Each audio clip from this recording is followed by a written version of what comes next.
There was a time when I was wooing my wife. Those were days. I will call and talk. And when I check later, it's 3 hours. How did Apostle talk on phone for 3 hours? I had to start checking myself. I said, Kai, you have become carnal. And I won't even know it's 3 hours. Now we are married. We're at a guaranteed level now. Now, communication is still important. But when I was in Cameroon, sometimes I talk for 20 minutes in a whole day. I can't talk for 3 hours because we are doing kingdom and we understand. Now, am I supposed to collapse my communication with her? No. But if I communicate with her, I'm no longer communicating to woo her. I have wooed her already. She's now my wife. If I'm communicating with her now, it's because I love her and I'm also taking responsibility as husband. See the problem with many Christians. They don't monitor the level they have grown to in intimacy. And because they don't monitor these things, they are using rituals, activities, and laws to punish themselves. So somebody didn't pray for one day. It's not because he misses God. It's not because something he has caught in God, he didn't sense it. No. He is paining him because he has not marked record. And so long as he goes to pray, whether he touches God or not is not a factor. As far as he has prayed, that day has been ticked. Now, at a level of growing, it's important. But when you start coming to maturity, you no longer pray to mark record. You pray to keep what you have caught in God. And so long as those things you have caught are still there, your intimacy is still intact. Now, this does not suggest that you should stop your daily walk with God. But if you know this, guilt can no longer destroy your walk with God. You now function by spiritual signs that defines your height in the spirit. And so long as you wake up and the Holy Ghost is singing in your heart, it means you are intact. So there's a level you get as you wake up, God is singing. So you know that you are intact. You are intact. I didn't pray yesterday, but I'm intact. The devil can't come from nowhere and whisper, look at you, Kanama, you can't pray. Get out, Satan. I'm talking relationship with my father. How did you come here? You see? So your walk with God will no longer be a burden. Because there are many people who are praying, fasting, but it's a burden. They don't have a relationship with God. They are just marking timetable. So that when they go to preach, they can tell you, for the past 70 days, I've prayed every day for 4 hours. The moment people clap, they have achieved what they want, they go away. They don't have a relationship with God. But for people who have a relationship with God, they keep what they have caught. And those markers is what defines to them where they are standing with God. Are you seeing it? This is why we are teaching these things. So long as God still talks to me and I still apply it, it means my relationship is intact. I hear God's voice. The fire of God is on my heart. My relationship is intact. I should pray every day. I should fast regularly. I should study every day. But in case I didn't pray, I won't feel guilty. What I have caught, I've not lost it. It's still there. There's an indicator. God gives you those things to let you know that you are intact with Him. You are intact. Now, this is how men grow in their walk with God. Sometimes you go for a meeting. You sense that as you were going for that meeting, there was a movement in your heart. And when you went to preach, you preach with fire. You went for the next meeting, you didn't sense it. And even though you were shouting, there was no fire. You were going again, you sense that fire. It happens once, it happens twice, it happens thrice. You now know that when God is moving on your chest, there's fire. So if you are looking for a revival meeting, you can now announce and say, tomorrow is revival service. You know why? Because you must pray until that fire comes. Because now you have the ginosko, but you can now apply it. You have the epignosis, you can apply it. So if you say tomorrow is revival, you will pray until you sense the fire. You can still be praying till 5. The meeting, they have already taken offering, but you are not out yet because you have not sensed the fire. The moment you sense the fire, you can carry your Bible and start running. If you reach the altar, fire must come. Now, you know God to a level where you can apply the things of God consciously. You are a prophet. You know that when you are praying and something starts moving on your head, you can see with your eyes open. It happened once. It happened twice. It happened thrice. You know what you do? You will first of all sit down and find out, what was I doing before that thing started moving on my head? You will now learn it. When you learn it, you will go and write it down and keep it. Any day you want to prophesy, you will go and lock your door and do that thing until the thing begins to move on your head, because you know that's the hand of God. If it starts moving, you can say, tell the president to wait for me. You will come as a big man. Because if you come, you must prove God. Now you can put to work. This is how people grow in God. Many people are too careless to study the patterns of the Spirit in their lives. And that's why they are in church for 20 years. They are looking for impartation. They are looking because they are not growing in intimacy. They don't know these things. You are a businessman. Every time your hand is on fire, you suddenly have contracts. You are going for a meeting, your hand is burning. You say, what's wrong with you? You wash it, it's still burning. And suddenly you go, everybody favored you. You don't know why. You say, Kai, this suit I wore today, there's a way I appeared. Even the people know. You go to another meeting with the suit, nothing will now happen. Another time you are going for a meeting, your hand is boiling, burning, and you have favor. What is it with this hand? You now enter practicals.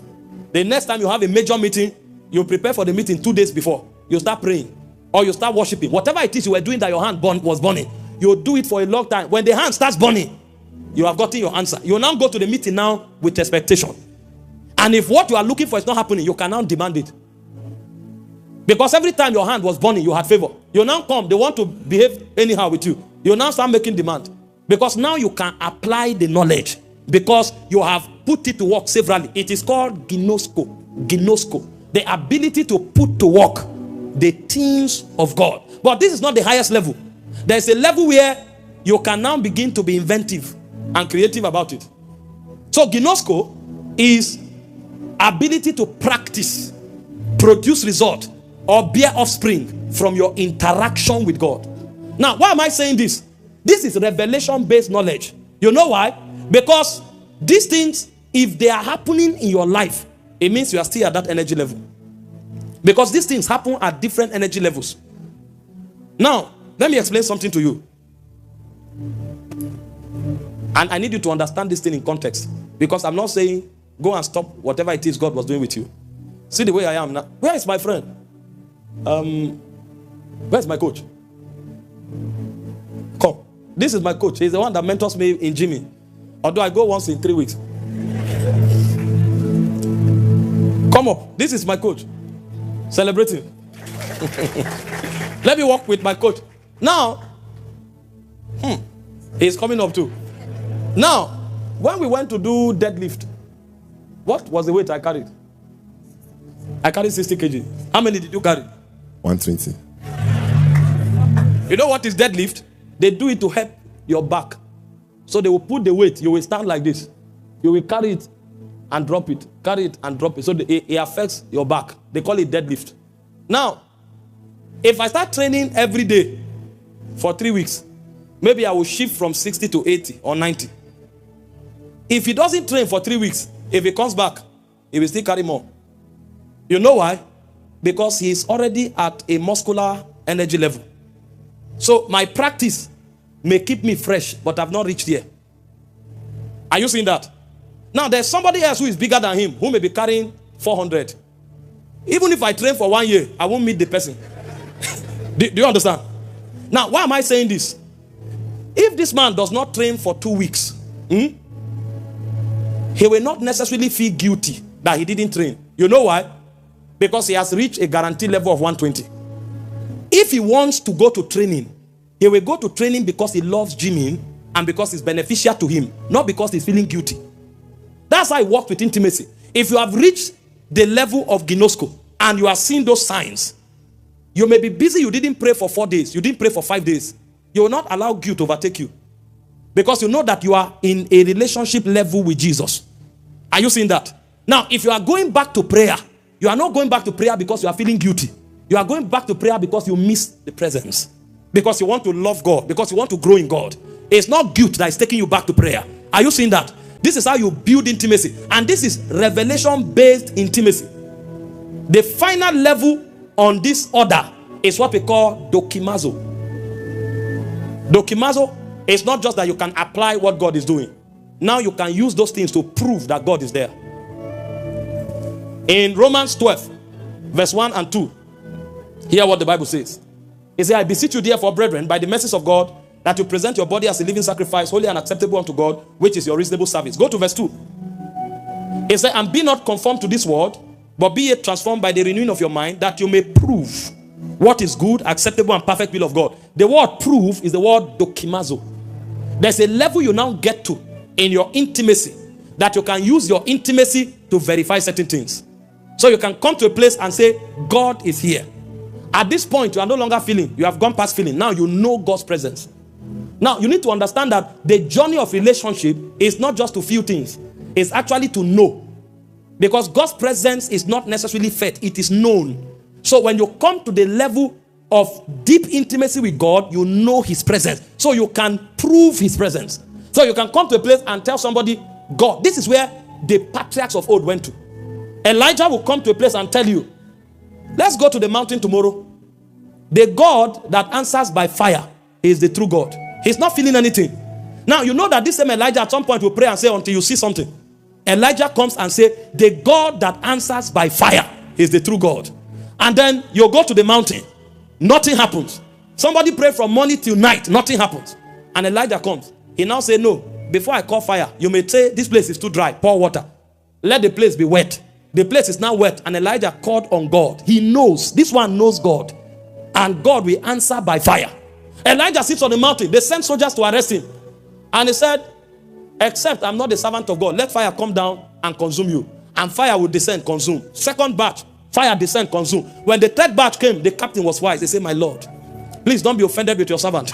Because he can see the signs. This thing is no longer coincidence. This man knows something. He can prove God. Now, when we are talking intimacy, God wants us to come to a point where our walk with him is so rich that we can prove him. So I'm not just a man of study.